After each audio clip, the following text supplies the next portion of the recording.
그러니까 여러분도 어린아이가 생각을 해봐요. 내가 문제 하나 못 맞히면은 저 내시들이 두들겨 맞으니 얼마나 이 스트레스를 많이 받아요. 그런데 7살, 10살 때는 칼싸움 하는 거 좋아하잖아요. 이 선은 상궁들하고 칼싸움을 해요. 그걸 본 영조는요, 이 상궁들을 때려 죽여요. 때려 죽여요, 그냥. 그걸 보고 이 사도세자는 너무너무 무서웠던 거야, 아버지가. 그런데 딱 12살이 되면서 사도세자는 공부하기가 싫어요. 그래서 이때부터 책만 보면 머리가 지끈지끈 아픈 거예요. 그러니까 아버지는 공부를 가르치는데 아들은 공부하기가 싫은 거야. 그리고 얘가 키가 엄청나게 커요. 사도세자가 세자 그래갖고 나만큼 조그만 줄 아는데 키가 1m 막 80대고 청룡도를 휘두를 정도로 힘이 좋았다는 거. 관우가 휘두르는 청룡도를 휘두르고 그랬다는 거예요. 말도 잘 타고 화살도 잘 쏘고. 근데 아버지는 그게 너무너무 싫었던 거야, 그렇게 하는 게. 그래서 아버지하고 점점 갈등을 일으키면서 광증에 시달려요. 미쳐갖고 나중에는 마지막에 자기가 데리고 있었던 시종들 100명을 죽여요. 마음에 안 들면 칼로 쳐 죽이는 거예요. 나중에 무당하고도 살고 비구니 스님하고도 살고, 도저히 아버지가 컨트롤할 수 없을 정도로. 엄마도 해경궁 홍씨도 자기 남편을 컨트롤할 수 없어요. 그래서 결국은 죽일 수밖에 없었던 거예요. 이게 사도세자의 슬픔이에요. 이게 조기 교육의 희생자예요. 영상을 라디오처럼 편하게 틀어놓고 들으셔도 좋습니다. 구독과 좋아요, 알람 설정 꾹 눌러주세요.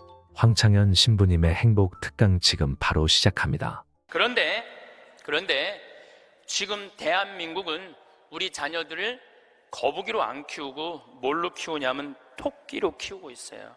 토끼로.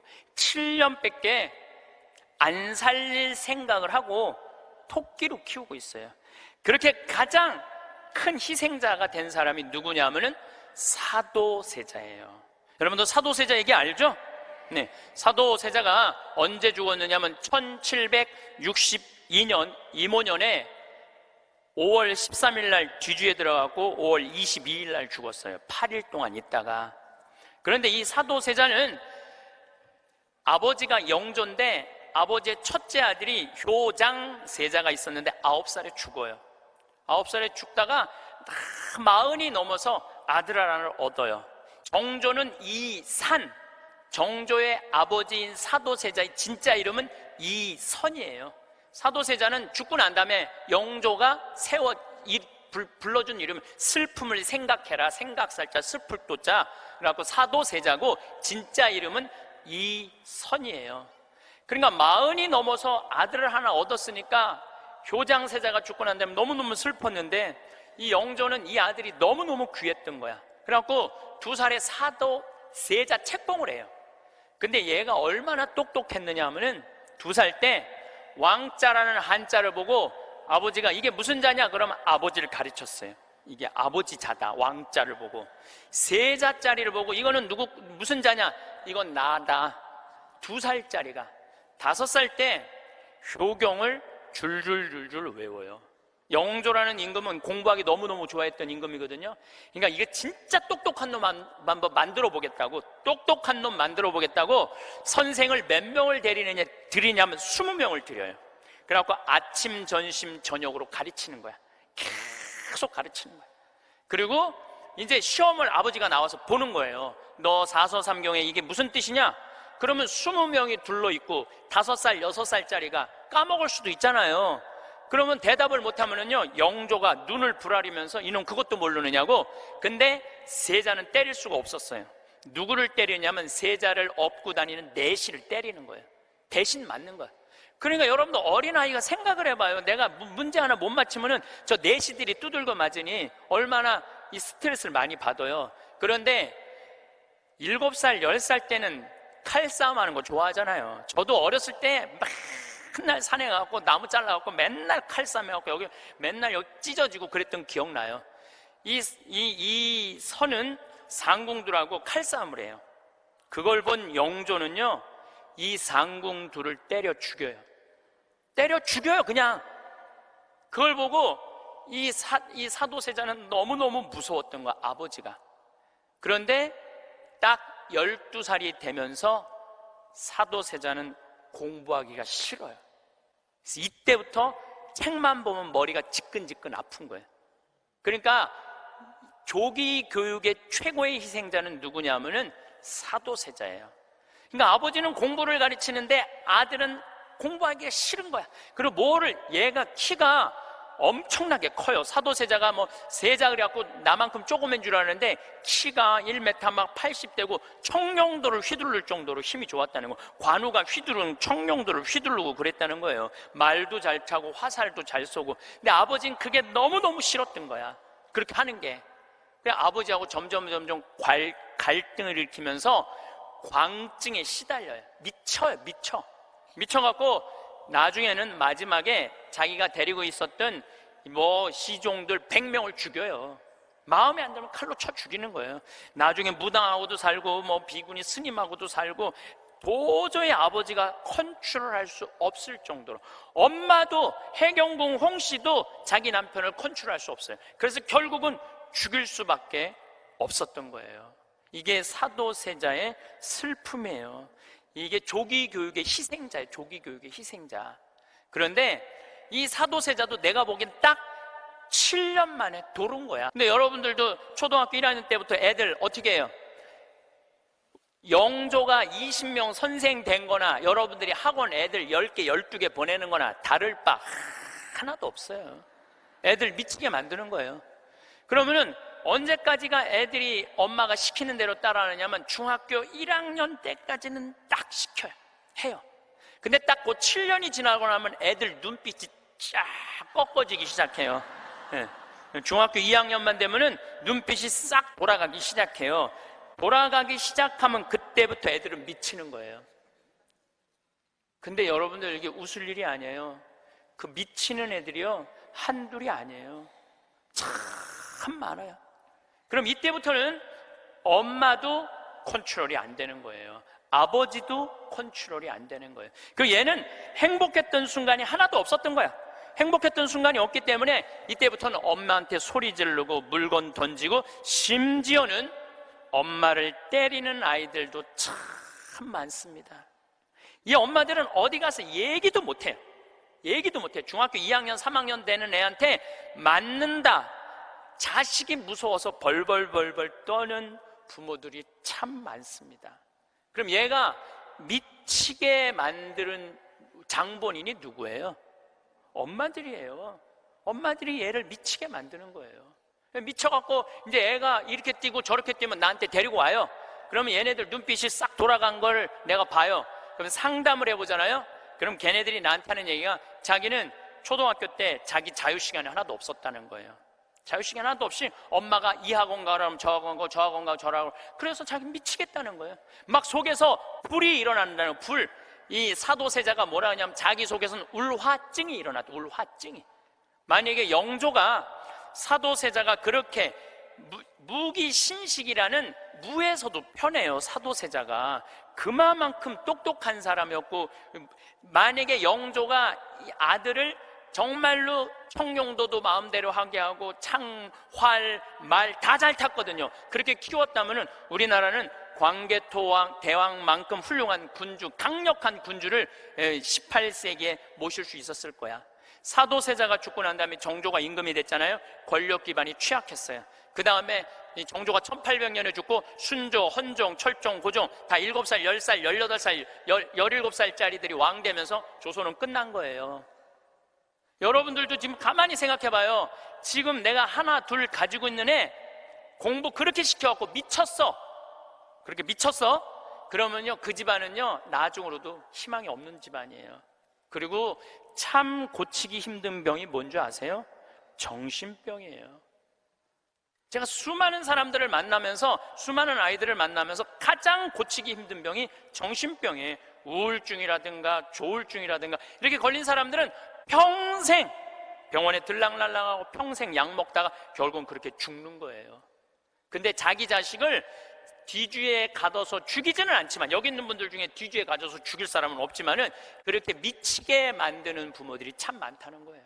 미치게 만드는 거예요. 그놈의 1등 병 때문에. 여러분들 초등학교 때 막 뛰어노는 애 중에 미치는 애들은 없어요.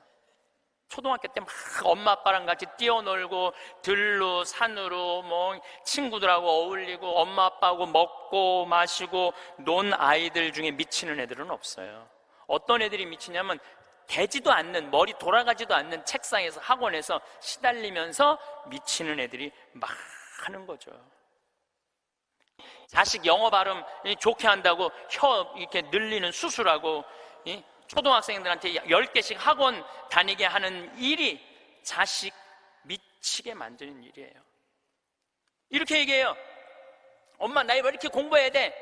너 1살서부터 30살 때까지 열심히 공부해서 나중에 행복하게 하려고 그래. 나중에 행복한 건 없어요. 행복하려면 언제 행복해야 돼? 지금 행복해야 돼요. 지금 행복하지 않는 애는 나중에도 안 행복해요. 여러분들도 마찬가지입니다. 많은 분들이 나는 이제 아파트도 사놓고 애들 결혼도 시켜놓고 내가 이제 60살서부터 나중에 행복해야지. 그런 분은요, 떨커덕 오늘 아침에도 내가 나오면서 암 걸린 분 안수기도를 해주고 나왔는데 내 손에서 안 나와도 안수를 받고 싶다 그래서 내가 해주고 왔어요. 내 손에서 안 나와도 안수를 받고 싶다 그래서 해주고 나왔는데 자매님 보니까 굉장히 건강한데 무슨 암 말기래요. 대개 우리는요 나중은 안 기다려요. 그러니까 행복하려면 언제 행복해야 돼? 지금 행복해야 돼. 지금 맛있는 거 사 먹으려면 언제 사 먹어? 지금 사 먹어야 돼. 나중에 사 먹지 말고. 경치 좋은 데 가려면 언제 가야 돼? 지금 가야 돼. 지금. 나중에 가지 말고. 근데 우리는 애들한테 이렇게 얘기한단 말이에요. 너 1살서부터 30살 때까지 고생해야지 나중에 행복하다는 거. 이제는 1살서부터 30살까지 공부 죽어라 해도 행복한 시대는 갔어요. 이제 교수 돼도요 일자리 치열합니다.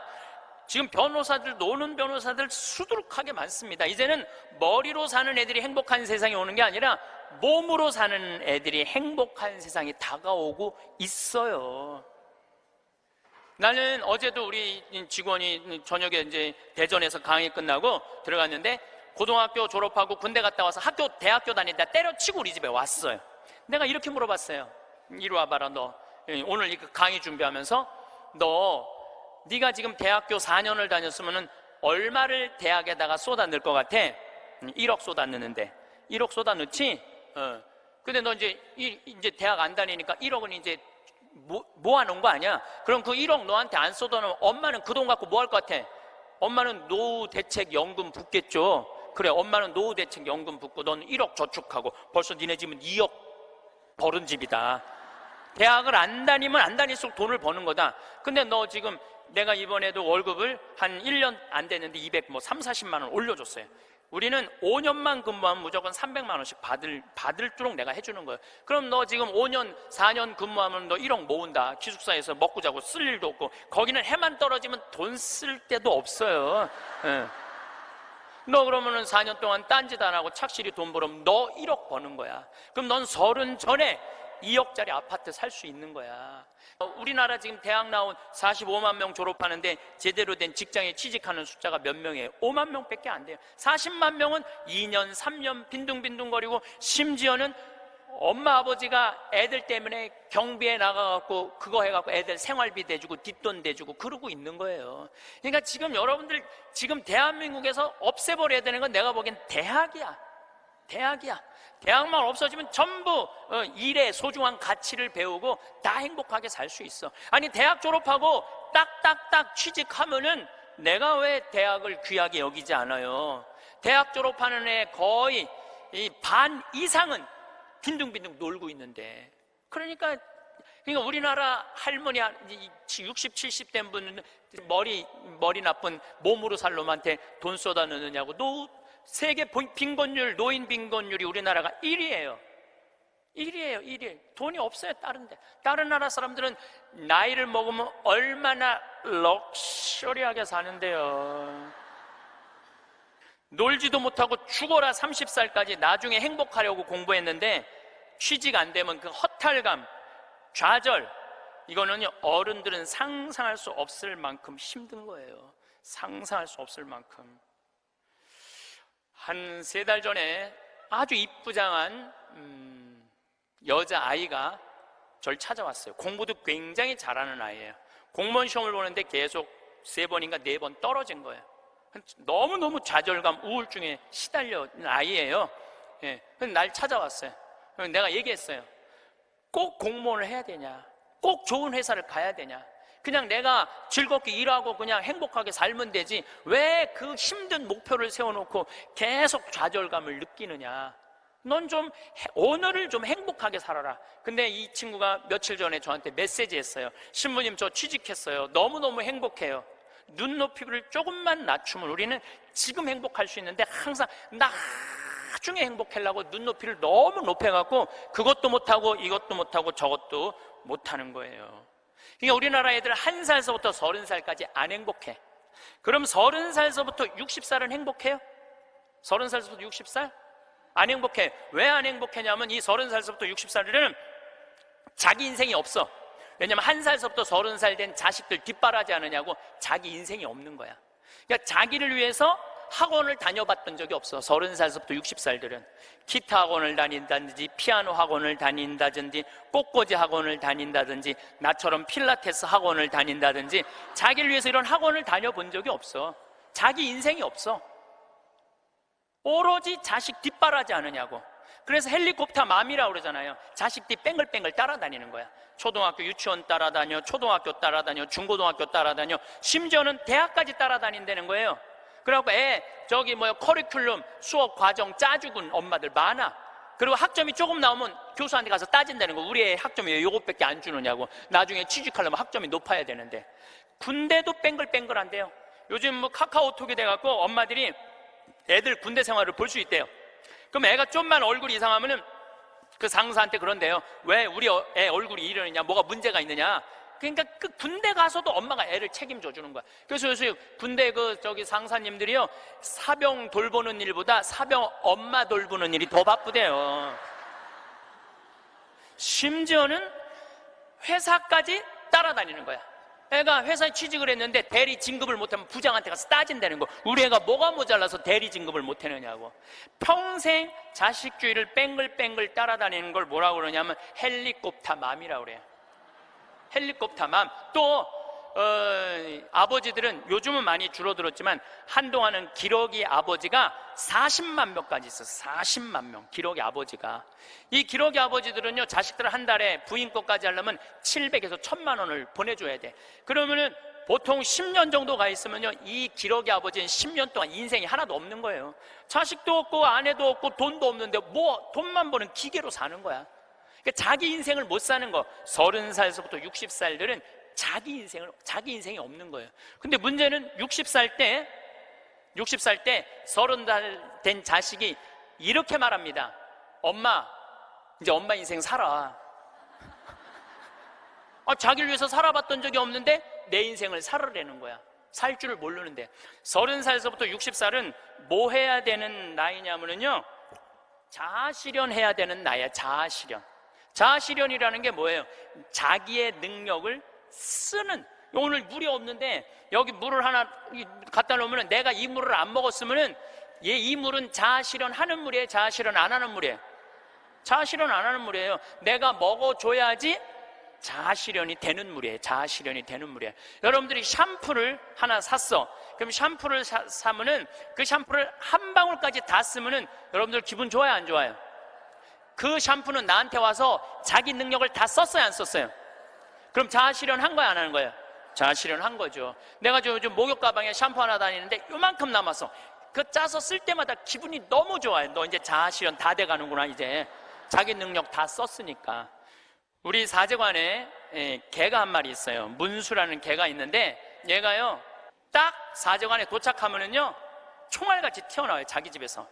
그리고 요만한 개가 내 가슴까지 뛰어 올라와요. 그리고 놀라운 거는요, 얘가 사제관에 신부들이 오면 안 물고 안 짖어요. 근데 여자들만 오면은 잡아 먹을 듯이 짖어요, 진짜로. 그리고 막 엉덩이고 허벅지고 다 깨물어요. 얘 자아 실현하는 게 자아 실현 안 하는 게예요. 자아 실현하는 게예요. 근데 우리나라 30살서부터 60살 된 많은 분들은 자기 능력을 안 써요. 자기 능력을 안 쓰고 자식만을 위해서 살아요. 근데 60살서부터 엄마 인생을 살려고 그러면은 자기 능력이 뭔지를 모르는데, 그러니까 사는 게 재미가 하나도 없는 거야. 사는 게. 인생은요, 재미있어야 돼. 의미가 있어야 돼. 이 두 가지가 같이 가야 돼. 재미와 의미가 같이 가야 돼. 그런데 내가 기타를 잘 쳤다면 기타 치러 온 세상 돌아다니고, 꽃꽂이 했다면 온 성당에 꽃꽂이 하러 다니고, 뭐 춤췄다면 춤추러 다니고 이럴 텐데, 나를 위해서 한 게 하나도 없는 거야. 그러니까 사는 게 재미가 없는 거야. 60살서부터 100살까지 어떻게 살아? 그러니까 우리는 1살서부터 30살도 안 행복하고 30살서부터 60살도 안 행복한 거예요. 그럼 60살서부터 100살은 행복하냐? 이 얘기는 이제 다음 시간에 하도록 하겠습니다. 기도, 자녀를 위한 기도 바치겠습니다. 성부와 성자와 성령의 이름으로. 주님, 나를 고쳐주소서. 가끔 자녀를 나의 투자의 대상으로 여기는 착각을, 나의 삶을 자녀에게서 보상받으려는 유혹을, 다 너를 위한 것이다 라고 하면서 궁극적으로 자신을 위했던 이기심을, 그리하여 자녀가 나에게 속해 있지만 내 것이 아님을 깨닫게 해주소서. 나로 하여금 부모로서의 권리보다는 의무로, 자녀의 성장보다 내가 먼저 성숙해짐으로 그들을 훈계하게 하소서. 자녀를 이끌어주되 강요하거나 협박하지 않으며, 사랑하는 자녀들을 돕되 대가를 기대하지 않으며, 자녀가 누릴 수 있는, 실패할 수 있는 자유와 선택할 수 있는 권리를 빼앗지 않게 해주소서. 자녀의 슬픔과 기쁨을 가볍게 취급하지 않으며, 자녀의 성공과 실패를 과소평가하지 않고, 자녀의 하찮은 질문에 진지하게 대답하게 하시고, 사소한 행동 방식도 존중함으로 존경받는 어른이 되게 해주소서. 그래서 유명한 사람으로가 아니라 유능한 사람으로, 인류의 사람으로가 아니라 유일한 사람으로 우리의 자녀들이 자라가게 해 주소서. 성부와 성자와 성령의 이름으로 아멘. 오늘 황창현 신부님 강의 어떠셨나요? 오늘날 대한민국 사회는 아이들을 마치 거북이처럼 천천히 그리고 오래 지속되게 키우는 대신 토끼와 같이 빠르고 단기간에 성과를 내도록 교육하고 있습니다. 우리는 자녀들에게 단지 7년 동안만 최고의 성과를 내도록 요구하는 토끼 같은 존재로 바라보고 있는 것은 아닌지 다시 한번 생각해 봐야 합니다. 이러한 교육 방식의 조선시대 가장 큰 희생자는 바로 사도세자라고 신부님은 말씀합니다. 사도세자는 1762년 이모년 5월 13일에 뒤주에 갇혔고 8일 후인 5월 22일에 세상을 떠났습니다. 사도세자는 영조의 아들이었으며 영조의 첫 아들 효장세자는 9살의 어린 나이에 사망했습니다. 오랜 시간이 지난 후 영조는 40이 넘어서야 사도세자 이선을 얻게 되었습니다. 사도세자가 세상을 떠난 후 영조는 그에게 사도라는 이름을 주며 슬픔을 기렸습니다. 사도세자는 매우 영리했으며 2살 때 이미 글자를 알아보고 5살 때는 효경을 외울 정도였습니다. 영조는 아들이 똑똑함을 인지하고 무려 20명의 선생님을 옆에 두게 하여 아침부터 저녁까지 공부를 시켰습니다. 이러한 조기교육의 압박은 사도세자에게 많은 스트레스를 주었고 이는 결국 그의 비극적인 운명으로 이어졌습니다. 이처럼 조기교육은 그 부작용을 가지고 있으며 우리 사회에서 중대한 문제를 야기합니다. 어린 아이들에게 과도한 학업 압박을 가하고 그들이 단기간 내에 높은 성과를 내도록 강요하는 현상은 사도세자의 삶에서 극명하게 드러납니다. 이와 같이 과도한 학습 부담과 이로 인한 부작용은 단지 개인적 차원에서만 문제가 되는 것이 아니라 가정 내 긴장과 갈등의 원인이 되기도 합니다. 부모와 자녀 사이의 관계가 학업 성과에 의해 좌우되는 경우 가족 내에서 소통과 이해가 부족해지고 이는 더 큰 문제로 이어질 수 있습니다. 특히 사도세자의 경우처럼 교육 과정이 극도의 스트레스와 심리적 압박으로 이어질 때 이는 아동의 정신 건강에 심각한 영향을 미치며 자아, 존중감의 저하와 같은 장기적인 부작용을 초래할 수 있습니다. 따라서 조기 교육과 학업 성과에 대한 과도한 강조는 아동의 건강한 성장과 발달을 저해하는 주요 요인으로 작용하기 때문에 이러한 교육 방식은 단기적인 학업 성과는 높일 수 있을지 몰라도 장기적인 관점에서 볼 때 아동의 행복과 심리적 안정을 해치는 결과를 낳습니다. 현대의 많은 부모들이 자녀의 교육과 미래에 대해 높은 기대를 가지고 있으며 이러한 기대는 때때로 자녀에게 과도한 부담을 주는 원인이 됩니다. 부모의 이러한 태도는 자녀가 학업 외에 다른 중요한 삶의 영역, 예를 들어 사회성 발달이나 창의력 개발을 소홀히 할 수 있게 합니다. 사도세자의 삶에서 보듯 교육 과정은 자녀가 건강하게 성장하고 발달할 수 있는 환경을 조성해야 합니다. 이를 위해 부모는 자녀의 학업 성취뿐만 아니라 그들의 정서적 안정과 행복도 중요하게 여겨야 합니다. 교육의 목표는 단기적인 성과가 아닌 자녀가 행복하고 만족할 수 있는 삶을 살도록 지원하는 것이 되어야 합니다. 사회적 차원에서 이 문제에 대한 해결책을 모색하기 위해서는 교육 시스템의 근본적인 개혁이 필요합니다. 교육의 목적을 재정의하고 개인의 전반적인 발전과 행복을 우선시하는 접근법이 요구됩니다. 이는 학습의 질을 향상시키고 아동과 청소년이 자신의 잠재력을 최대한 발휘할 수 있는 환경을 조성하는 데 중점을 둬야 합니다. 또한 부모와 교육자는 아동의 학습 과정에서 발생할 수 있는 스트레스를 최소화하고 그들의 정서적 욕구를 충족시키는 방향으로 교육 전략을 조정해야 합니다. 가정에서는 부모가 자녀의 학업 성과뿐만 아니라 정서적 안정과 사회적 기술 개발에도 관심을 가져야 합니다. 이는 아동이 다양한 측면에서 균형 잡힌 성장을 할 수 있도록 지원하는 데 중요합니다. 사도세자의 경험이 현대 사회에 주는 교훈은 교육이 단지 지식 전달의 수단이 아니라 아동의 전인적 발달을 지원하는 수단이 되어야 한다는 것입니다. 이를 위해 우리는 교육 시스템의 구조적 변화를 모색하고 가정에서의 건강한 교육 방식이 필요합니다.